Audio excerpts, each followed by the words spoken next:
Bangladesh Bangladesh cricket board BCB যেন একটা নাটকের একটা মঞ্চ হয়ে গেছে। বোর্ড প্রেসিডেন্ট যেই আসুক সেই কিন্তু নাটক শুরু করে দেয়। বিসিবির পদে মানে পরিচালকের পদে যেই আসুক না কেন সেই কিন্তু নাটক শুরু করে দেয় একটা। তো আমাদের যে বিসিবির প্রধান ছিল সাবেক নাজমুল হাসান পাপন, উনিও কিন্তু অনেক নাটক করে গেছেন, অনেক অনেক দুর্নীতি নাটক করে গেছেন। নতুন বোর্ড প্রেসিডেন্ট হলো ফারুক সাহেব, মনে করলাম যে ফারুক সাহেবের হাত ধরেই হয়তোবা ক্রিকেটটা উন্নত হবে, কারণ সাবেক ক্রিকেটার ছিলেন, সবকিছু হিসাব করে ফারুক সাহেব উন্নত করবে, কিন্তু না, আসলে টার্গেটটা ভুল।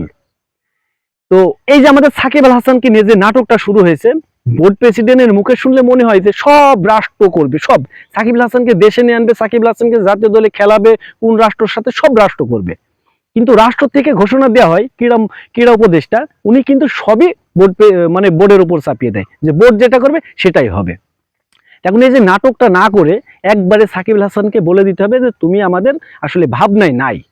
সাকিব আল হাসানকে বলতে হবে যে তুমি আমাদের ভাবনায় নাই, তুমি আমাদের এই বাংলাদেশি ক্রিকেটে আর মানে জাতীয় দলে আর খেলতে পারবা না, এটা সাপ জানিয়ে দিতে হবে। এই যে এত লুকোচুরি এত নাটক করা তো কোনো যায় আসে না।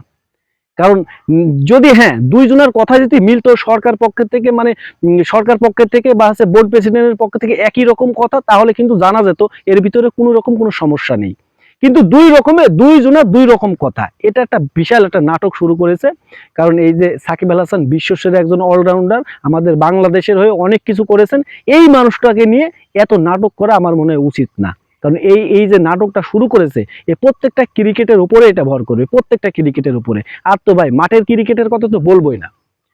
মাঠের ক্রিকেট তো মানে যাচ্ছে অবস্থা, মাঠের ক্রিকেট তো কারোর সাথে জিততেই পারে না, কিন্তু মাঠের বাইরে এত বিতর্ক বাংলাদেশ, তার এত বিতর্ক অন্য কোনো দেশের ক্রিকেটে কিন্তু নাই। আর এই যে বোর্ড প্রেসিডেন্ট যেই হোক না কেন, সেই কিন্তু এত নাটক শুরু করে, এই বিতর্ক এত তারাই সৃষ্টি করে, আসলে ক্রিকেটারদের কোনো দোষ নেই।